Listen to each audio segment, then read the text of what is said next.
আরে পশ্চিমবঙ্গের মাটিতে এখন শ্যামাপ্রসাদের সরকার।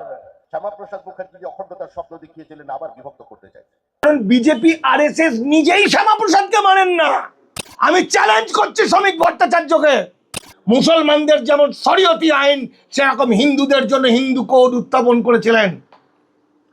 হিন্দু কোড উত্থাপন করার সঙ্গে সঙ্গে শ্যামাপ্রসাদ মুখার্জি সহ, মূল ছিল শ্যামাপ্রসাদ মুখার্জি এবং কংগ্রেসের জেপি নায়ার, মদন মোহন মালব্য, বালগঙ্গাধর তিলক, রাজেন্দ্র প্রসাদ, বল্লভভাই প্যাটেল, এরা রেড়ে করে লেগে গেছিল নিচু জাত, নিচু জাতের লোক। বাবা সাহেব আম্বেদকর মার্শালাকে না বললেও এমন কায়দা করেছিল, এমন অত্যাচার করেছিল মেন্টাল, যার জন্য তিনি পদত্যাগ করতে বাধ্য হয়। কেন? তাহলে বাবা সাহেব যে উত্থাপন করেছিলেন হিন্দু কোড, সেটার জন্য শ্যামাপ্রসাদরা বলেছিল হিন্দু ধর্মকে শেষ করে দিল। তাহলে হিন্দু কোডকে বাবা সাহেব পদত্যাগ করতে বাধ্য হলো, তাহলে হিন্দু কোড তো এদের বিরুদ্ধে। সেই শ্যামাপ্রসাদের পার্টি, তার আদর্শের তো বিরুদ্ধ হয়ে যাচ্ছে হিন্দু কোড। তাহলে ক্ষমতা আছে হিন্দু কোডকে বাতিল করে শ্যামাপ্রসাদের আদর্শকে চালু করবে, তাহলে বুঝবো সত্যি সত্যি বাপের বেটা। কারণ শ্যামাপ্রসাদ কখনোই চাইনি যে মেয়েরা উচ্চশিক্ষা পাক, বাবার সম্পত্তি পাক, স্বামীর সঙ্গে ঝামেলা হলে পরে অত্যাচারিত মেয়েরা ডিভোর্স করতে পারুক, দত্তক নিতে পারুক, চাকরির সময় বাচ্চা হলে তার ছুটি পাক, খোরপোশ পাক, একটা বিয়ে হোক। এগুলো শ্যামাপ্রসাদ চাননি। কারণ শ্যামাপ্রসাদের বাংলা ভাগের কথাটা বলেন না, তার কারণ বাংলা ভাগ, শ্যামাপ্রসাদ বলেছিলেন ভারত ভাগ হোক না হোক বাংলা ভাগ করতেই হবে। বাংলা ভাগ না হলে আজকে আমার বাংলার কোটি কোটি মানুষ আজ এই সময় এই মুহূর্তে বিনিদ্র রাত্রি জাগছে, ঘুমাতে পারছে না, মানে ভয়ে আতঙ্কে তত্তর করছে, আমার নামটা থাকবে তো, আমার নামটা থাকবে তো, আমি ভারতে থাকতে পাবো তো, আমাকে পুশব্যাক করবে না তো। একবার এরা ছিন্নমূল দেশান্তরিত হয়ে এসছে, আবার তাকে ছিন্নমূল করা হচ্ছে এই আইনের মধ্যে দিয়ে। যে সমস্ত আইনগুলো তৈরি করেছে কার জন্য? শ্যামাপ্রসাদের জন্য। দেখুন, আপনি যে লাস্টের প্রশ্নটা করলেন সেটা মারাত্মক প্রশ্ন, দেশ কোন দিকে যাচ্ছে। কিন্তু তার আগের প্রশ্নটা বলবো, বেশ করেছে তাদের সরকার, তারা আগা কাটবে না পিছে কাটবে না কি করবে তো তাদের ব্যাপার। ফলত ওইসব দিন চলে গেছে। একটা সময় ছিল যখন সংবিধান, গণতন্ত্র, ধর্মনিরপেক্ষতা কথাগুলো আমরা খুব বলতাম। আজকে সংবিধানের অপোজিট পক্ষ হচ্ছে হিন্দুত্ববাদ, অনুবাদ, যেটার বিরুদ্ধেই বাবা সাহেব আম্বেদকর সংবিধানের বিভিন্ন ক্লজগুলো রেখে গেছেন। তো একটা কথা তো ঠিক, সেই আদর্শটা আমাদের ভালো লাগুক আর না লাগুক, গত 100টা বছর ধরে তিল তিল করে আরএসএস তৈরি হয়েছে। এবং বিভিন্ন এই যে শিক্ষামন্ত্রী ধর্মেন্দ্রবাবু, উনি কি ছিলেন আরএসএস কি শিখেছে? আরএসএস গোলওয়ালকারের বইগুলো পড়ে। আরএসএস শিখেছে যে, যেটা বাঞ্চ অফ থটে আছে গোলওয়ালকারে, কি বলছে যে হ্যাঁ আর্যরা, আমরা রাশিয়ার উরাল অঞ্চল থেকে এসেছি, বিদেশ থেকে। কিন্তু গল্পটা হচ্ছে সেই রাশিয়ার উরাল অঞ্চলটা ছিল এক সময় বিহার আর উড়িষ্যার মাঝে। কি কাণ্ড, এটাই শিখেছে গুরুজি গোলওয়ালকার, এটাই শিখিয়ে দিয়েছে যে বিহারটা উড়িষ্যাটা আগে রাশিয়া ছিল।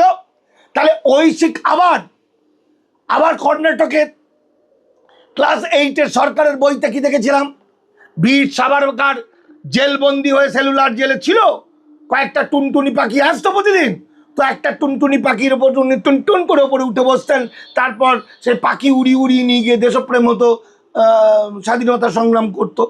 এইভাবে এই শিক্ষা আরও অনেক কিছু তারা শিখেছে, সেই কোর্স। তাহলে ওই কোর্সগুলো আরএসএসের নীতিমালাগুলোকে মানুষের মধ্যে ঢোকাতে চাইছে। তাহলে ঢোকাতে গেলে মূল হচ্ছে তার সিলেবাস। এটা কারণ আরএসএস কোথায় পেয়েছে? ব্রিটিশ সরকার যখন 50 বছর তখনও হয়নি, ইস্ট ইন্ডিয়া কোম্পানি থেকে ব্রিটিশ সরকার হয়েছে, সেই সময় ইংল্যান্ড থেকে লাটেরা, বড়লাটরা ভারতবর্ষের বড়লাটদের চিঠি দিত, লাটদের চিঠি দিয়ে বলতো যে ভারতে আমাদের রিস্ক কিন্তু এখন নয়, 50 বছর পর যখন পাশ্চাত্য শিক্ষায় শিক্ষিত হয়ে যাবে তখন ভারত কিন্তু আমাদের তাড়িয়ে দেবে ওখান থেকে, তাই সিলেবাস পাল্টে দাও। তো সিলেবাস পাল্টে দিয়েছে। ইতিহাস পাল্টে দিয়ে হিন্দু মুসলমান করে দিয়েছে। আর আরএসএস এর সব ব্রিটিশের সব যে কাছের ছিল আরএসএস সেই থিওরিটা নিয়েছে।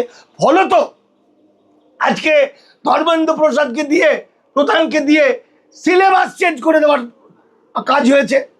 মানুষের মাথায় মনুস্মৃতি ঢুকিয়ে দেওয়া হয়েছে। খড়গপুর আইআইটি কলেজ পৃথিবীর বিখ্যাত, সেখানে একটা ক্যালেন্ডার বেরিয়েছে।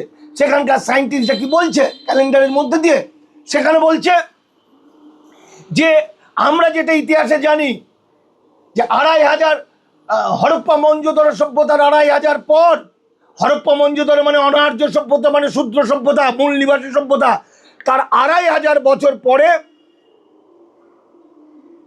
বৈদিক সভ্যতা শুরু হয়। অর্থাৎ বিদেশ থেকে আর্যরা এসে ভেঙে ভুঙে একাকার করে দেয়। তো 2500 বছর পরে যে হলো, তার মানে হরপ্পা মহেঞ্জোদারো সভ্যতা ছিল নগর সভ্যতা, সেখানে লিপি ছিল অত্যন্ত উন্নত, সেটা ভেঙে খান খান করে দেওয়ার পর এই 2500 পরে আরএসএস যেটাকে বলছে আমরা সেই যুগে ফেরত যাব, তাই তো, বৈদিক যুগে। তো সেই বৈদিক যুগ ছিল শ্রুতি, অর্থাৎ লিপি ছিল না, মুখে মুখে বলতো, মাটির বাড়ি ছিল, তারা ইট আবিষ্কার করতে জানো না। আর খড়গপুর আইআইটি কলেজ এখন বলছে যে না, হরপ্পা মহেঞ্জোদারো সভ্যতা হচ্ছে বৈদিক সভ্যতার একটা পার্ট। অর্থাৎ সায়েন্স, বিজ্ঞানকে একদম ছিঁড়ে খুঁড়ে ইতিহাসকে পাল্টে পুল্টে ওরা করবে হিন্দু রাষ্ট্র, যে রাষ্ট্রের দাস ব্যবস্থা থাকবে। এই যে এসআইআর ফেসআইআর হেন তেন সিএ পিএতে এত মানুষ যে বাতিল হবে, এদের ভোটার কার্ড, প্যান কার্ড, আধার কার্ড, পাসপোর্ট সব বাতিল হয়ে গিয়ে দাস ব্যবস্থা হয়ে যাবে। ফলত জনগণের কাছে ধর্মেন্দ্রবাবু মন্ত্রী তিনি অনেক ভুল ভাল করেছেন, এই করেছেন, ওই করেছেন, সেই করেছেন, হতেই পারে, কিন্তু আরএসএস এর কাছে তো সে পূজ্য, কারণ তিনি তো দীর্ঘদিনের আরএসএস এর লোক। ফলে পার্টিটা তো ওদের পরের কথা, আগে তো তিনি আরএসএস, ফলে তাকে ভালো ব্যবহার করবে, তাকে আরো উঁচু পদে দেবে, এটাই তো স্বাভাবিক। সুতরাং আমাদের চোখ দিয়ে সবটা দেখলে হবে না খাপা, ওদের চোখ দিয়ে দেখতে হবে। ওদের চোখ দিয়ে না দেখলে টোটাল চিত্রটা বোঝা যাবে না। আমরা এতদিন ধরে গণতন্ত্র কি, ধর্মনিরপেক্ষতা কি, এসব দেখেছিলাম, তাই সেই চোখ দিয়ে আমরা বিচার করছি। এই বিচারটা আজ আর সময় নেই।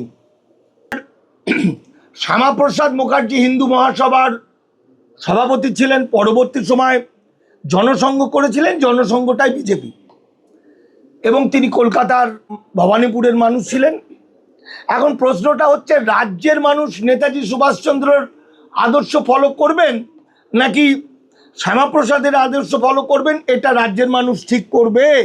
এটা কখনোই বিজেপি আরএসএস ঠিক করতে পারবে না, কারণ বিজেপি আরএসএস নিজেই শ্যামাপ্রসাদকে মানেন না। শ্যামাপ্রসাদের আদর্শ বলে শ্যামাপ্রসাদের 200 কোটি টাকা খরচ করে শ্যামাপ্রসাদের 150 ফুট মূর্তি বানিয়ে দিলেই কিন্তু শ্যামাপ্রসাদের আদর্শ মানা হলো না। শ্যামাপ্রসাদ কি বলেছিলেন? তাহলে যদি এতই ক্ষমতা থাকে, আমি চ্যালেঞ্জ করছি শ্রমিক ভট্টাচার্যকে, আমি রাজ্য সভাপতিকে চ্যালেঞ্জ করছি, যদি শ্যামাপ্রসাদকে মাথার মধ্যে রেখে আমাদের কোনো আপত্তি নেই, আমরাও শ্যামাপ্রসাদের সন্তান, করুন দেখি ইউসিসিতে শ্যামাপ্রসাদের আদর্শ লাগু, কত বড় ক্ষমতা দেখব। কারণ ইউসিসিতে তো শ্যামাপ্রসাদকে লাগু করা হচ্ছে না আজকের তারিখ পর্যন্ত, যা ইঙ্গিত। তার কারণ শ্যামাপ্রসাদের অপোজিটে ছিলেন বাবা সাহেব ভীমরাও আম্বেদকর, যে বাবা সাহেব ভীমরাও আম্বেদকরকে এই বাংলা, অখণ্ড বাংলা, তাকে গণপরিষদে পাঠিয়েছিল বলে তিনি কিন্তু সংবিধান রচনা করতে পেরেছিলেন, যে কারণে আমরা 92% মানুষ যেটুকু মানুষের সম্মান পেয়েছি, যেটুকু আমাদের দেশের মেয়েরা যেটুকু স্বাধীনতা পেয়েছে, চাকরি পেয়েছে, বাবার সম্পত্তি পেয়েছে, ডিভোর্স করার অধিকার পেয়েছে, দত্তক পেয়েছে, চাকরি পড়াশোনার অধিকার পেয়েছে, উচ্চশিক্ষা ইত্যাদি, সমস্তটাই কিন্তু বাবা সাহেবের দয়া। তাহলে একটা ইতিহাস শুনে নিন। শ্যামাপ্রসাদ মুখার্জিকে আমি মাথায় রেখেই বলছি, 1950 সালে সংবিধান প্রকাশ হওয়ার পরে বাবা সাহেব আম্বেদকর মুসলমানদের যেমন শরিয়তি আইন, সেরকম হিন্দুদের জন্য হিন্দু কোড উত্থাপন করেছিলেন। হিন্দু কোড উত্থাপন করার সঙ্গে সঙ্গে শ্যামাপ্রসাদ মুখার্জি সহ, মূল ছিল শ্যামাপ্রসাদ মুখার্জি এবং কংগ্রেসের জেপি নায়ার, মদন মোহন মালব্য, বাল গঙ্গাধর তিলক, রাজেন্দ্র প্রসাদ, বল্লভভাই প্যাটেল, এরা রেড়ে করে লেগে গেছিল নিচু জাতের লোক। বাবা সাহেব আম্বেদকর মার্শালাকে না বললেও এমন কায়দা করেছিল, এমন অত্যাচার করেছিল মেন্টাল, যার জন্য তিনি পদত্যাগ করতে বাধ্য হয়েছিল। কেন? তাহলে বাবা সাহেব যে উত্থাপন করেছিলেন হিন্দু কোড, সেটার জন্য শ্যামাপ্রসাদরা বলেছিল হিন্দু ধর্মকে শেষ করে দিল। তাহলে হিন্দু কোডকে বাবা সাহেব পদত্যাগ করতে বাধ্য হলো, তাহলে হিন্দু কোড তো এদের বিরুদ্ধে। সেই শ্যামাপ্রসাদের পার্টি, তার আদর্শের তো বিরুদ্ধে হয়ে যাচ্ছে হিন্দু কোড। তাহলে ক্ষমতা আছে হিন্দু কোডকে বাতিল করে শ্যামাপ্রসাদের আদর্শকে চালু করবে। তাহলে বুঝবো সত্যি সত্যি বাপের বেটা।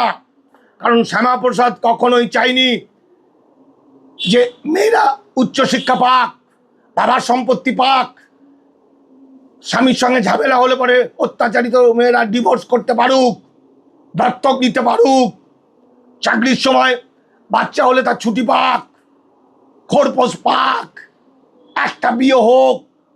এগুলো শ্যামাপ্রসাদ চাননি। কারণ এগুলো হলো মনুস্মৃতি, হিন্দু যে আইন, মনুস্মৃতি, যাজ্ঞবল্ক্য স্মৃতি, নারদ স্মৃতি, তারই একটা করে পার্ট, এটা মনুস্মৃতির পার্ট। আর বাবা সাহেব আম্বেদকরের হিন্দু কোড, বাবা সাহেব চলে যাওয়ার পরে 1956 সালে তিনি মারা গেলেন।